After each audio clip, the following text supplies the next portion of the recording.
안녕하세요. 건강한 세상을 만드는 뉴트리TV 정미열 박사입니다. 아이들 학업과 관련한 재미있는 연구 결과부터 소개해 드릴게요.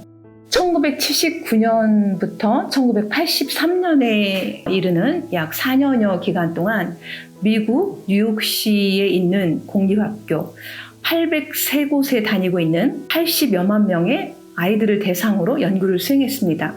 연구 내용은 아이들이 먹는 점심 급식에서 이것을 뺐더니 아이들의 학력 평가에서 점수가 15% 정도 향상이 되었습니다. 또한 미국 전역에서 그 전에는 평균 이하였었는데 이것을 뺀 뒤에 평균 이상으로 올라갔습니다. 도대체 이것이 뭐길래 이것을 빼고 났더니 아이들의 성적이 급상승했을까요? 이 영상 후반부에서 이것이 무엇인지에 대해서 다루고 있으니 끝까지 봐주세요. 오늘은 자녀의 학업에 힘쓰고 계시는 부모님들을 위해서 준비한 내용입니다. 바로 집중력을 향상시키는 식단에 대해서입니다. 여러분들은 집중이 무엇이라고 생각하세요? 어떤 아이들이 집중력이 높을까요? 혹시 머리가 좋다거나 성격적으로 끈기가 있다거나 아니면 선천적으로 타고나기를 공부에 흥미를 느끼는 아이라고 혹시 생각하지 않으시나요? 저는 집중은 에너지라고 생각을 합니다. 이 뇌의 에너지 상태가 좋을 때 의식이 흩어지지 않고 한 군데로 모여져 있는 상태, 즉 집중의 상태에 이를 수 있습니다. 집중의 상태를 오래 유지하기 위해서는 뇌로 에너지가 일정하게 지속적으로 공급되어야 합니다.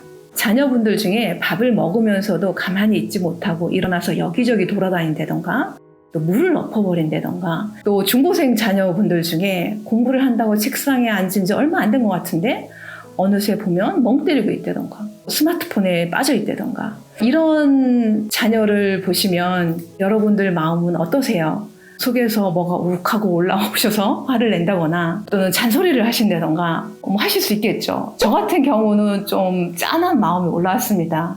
왜냐하면 왜 그런지 이유를 알았기 때문에 아마 저는 분노보다는 애잔한 마음이 올라왔던 것 같습니다. 이렇게 집중력이 약한 아이, 집중 상태가 오래 가지 않고 좀 산만한 아이들은 머리가 나빠서도 아니고 성격이 끈기가 없어서도 아니고 공부가 선천적으로 싫어서도 아닙니다.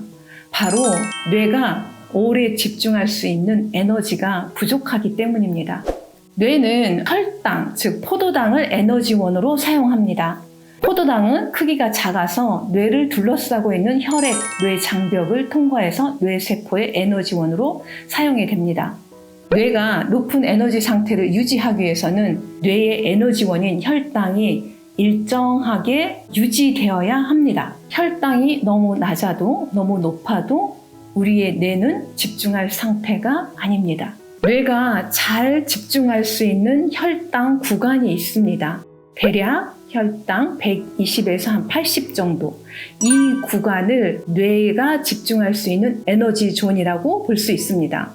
이 에너지 존을 벗어나서 혈당이 떨어지게 되면 무기력해지고 힘이 없고 늘어지고 또 조그만 일에도 예민하고 짜증을 쉽게 내고 집중을 할 수 없는 상태입니다. 반대로 이 에너지 존을 벗어나서 혈당이 높을 때에도 머리가 지끈거리고 두통이 생기고 역시 예민해지고 짜증나기 쉽고 집중할 상태가 못 됩니다. 이 에너지 존을 유지하는 식단이 바로 우리 아이들의 집중력을 향상시키는 식단입니다. 즉 혈당을 안정적으로 유지하는 것이 집중력의 핵심입니다. 그렇다면 집중력을 올려주는 식단은 어떤 것일까요? 첫 번째, 설탕과 각종 첨가제가 많이 들어있는 가공식품이나 인스턴트 식품이 배제된 식단입니다. 설탕 함량이 높은 식품은 고혈당과 저혈당을 반복하게 하고 아이들을 산만하게 하고 자꾸 단 음식을 찾게 만듭니다. 또 각종 첨가물들은 뇌를 과도하게 흥분시켜서 아이들을 산만하게 하는 주범이기도 합니다. 영상 도입부에서 말씀드렸던 연구에서 아이들이 학교 급식에서 배제했던 성분은 바로 설탕과 첨가제였습니다.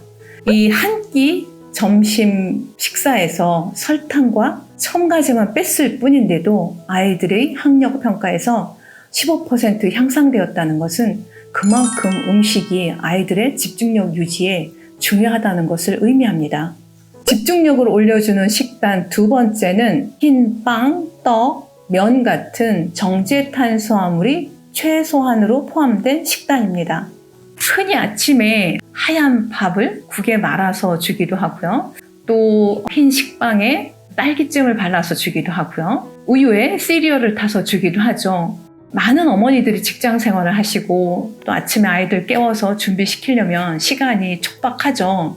그래서 이렇게 먹이는 것도 사실 쉽지 않은 일이지만 이렇게 먹고 학교를 가면 한 2교시 정도 되면 혈당이 떨어지면서 3, 4교시에는 집중할 에너지가 없습니다. 다른 시간 줄여서라도 저녁에 미리 식사 준비를 해놓으면 좋겠습니다. 또 어머니들께서 학교에서 아이들 힘들게 공부하는데 도움이 되고자 꿀떡을 제공하시는 어머니들도 계세요. 먹는 아이들도 순간 즐거울 수 있겠지만 꿀떡은 고혈당과 저혈당을 야기하고 안정적인 혈당 유지에 방해가 되기 때문에 집중력 향상에는 도움이 되지 않는 식품입니다. 아이들에게 이런 꿀떡과 같은 간식을 제공하는 것은 좀 자제해 주시는 게 어떨까 싶습니다. 집중력을 올려주는 식단 세 번째는 건강한 지방과 단백질이 풍부한 고기, 계란, 생선이 충분히 포함된 식단이어야 합니다. 지방과 단백질은 혈당 스파이크를 야기하지 않고 혈당이 안정되게 유지되는데 큰 도움이 되는 탁월한 식품입니다. 특히 성장기 아이들은 활동량도 많고 성장에 에너지도 많이 필요하기 때문에 탄수화물 위주의 식단으로는 그 필요한 에너지를 충족시킬 수가 없습니다. 그래서 탄수화물 위주의 식단을 제공하게 되면 아이들이 오후에 저혈당 상태가 되면서 편의점에서 컵라면을 찾게 된다던가 떡볶이를 먹게 되기도 하겠죠.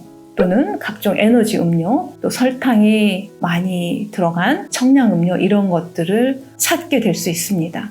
아이들이 그러한 간식을 덜 먹게 하는데도 아침에 지방과 단백질을 충분히 공급하는 것이 중요합니다. 아이들이 적절한 양의 채소를 먹는 것도 안정적인 혈당 유지에 도움이 됩니다. 매끼 아이들 주먹만큼의 익힌 채소를 공급해 주세요. 아침 한 끼 식사 예시를 들면 스크램블 에그와 밥 한 3분의 1 공기, 또 미역국이면 오전에 안정적인 혈당을 유지하면서 수업에 집중할 수 있을 것 같습니다. 제가 스크램블 에그를 예를 들었는데 그냥 삶은 계란보다 스크램블 에그를 더 추천드리는 이유는 이 스크램블 에그에는 이 생크림이나 버터가 포함이 되죠. 뇌는 60%가 지방으로 이루어졌을 만큼 뇌 기능에는 지방이 굉장히 중요합니다. 또 뇌에는 우리 몸 어느 곳보다도 콜레스테롤 함량이 상당히 높은데요. 신경작용에 콜레스테롤이 없어서는 안 될 성분이라고 과학적으로 밝혀졌습니다. 집중력, 창의력을 높이기 위해서는 콜레스테롤이 적절히 있는 계란, 고기가 굉장히 도움이 많이 됩니다. 또 어떤 아이들 경우에는 고기를 싫어하는 애들이 있습니다. 어머니는 먹이고 싶은데 아이들이 거부해서 참 어떻게 할지 고민하시는 어머니들이 계신데요. 그런 아이들 경우에는 소화 기능이 좀 떨어져서 그럴 수도 있고요. 또는 모발 검사 경험을 바탕으로 말씀을 드리면 구리가 과다한 아이들 또는 아연이 부족한 아이들도 고기를 충분히 이용할 수 없어서 본능적으로 거부할 수 있습니다. 이러한 아이들에게 소화 보조제나 또는 아연 보충제를 이용하면 아이들이 점점 고기의 맛을 즐길 수 있습니다. 아연 같은 경우에는 위산 분비도 촉진시키고 소화효소 분비도 촉진시키고 담즙 분비도 촉진하기 때문에 소화가 어려운 고기를 이용하는 데 도움이 많이 되는 영양소입니다. 고기를 싫어하는 아이들에게는 아연 보충제도 고려해 보시기 바랍니다. 또 단 음식을 심하게 좋아하는 아이들이 있어요. 정말 어머니는 먹이고 싶지 않은데 또 너무 좋아하는데 그것을 안 주면 스트레스 받을까 봐 먹이기도 하죠. 이러한 경우에는 아이가 크롬이 부족할 상태일 수 있습니다. 그래서 크롬 보충제를 이용하면 또 아이들이 언제 그랬냐는 듯이 단식품을 크게 찾지 않기도 합니다. 아이들은 성장이라서 칼슘, 마그네슘 필요량이 더 많기도 하고요. 또한 대사가 왕성해서 칼슘, 마그네슘 소모량도 많습니다. 칼슘, 마그네슘이 많이 부족한 경우에는 아이들이 산만할 수 있습니다. 이러한 경우에 칼슘, 마그네슘을 보충해주면 의외로 빠르게 아이들이 차분하고 집중력이 올라가기도 합니다. 이렇게 오늘 아이들의 집중력을 올려주기 위한 식단과 영양제에 대해서 알아보았습니다. 도움이 되셨기를 바라고요. 저는 다음 영상에서 또 뵙겠습니다. 감사합니다.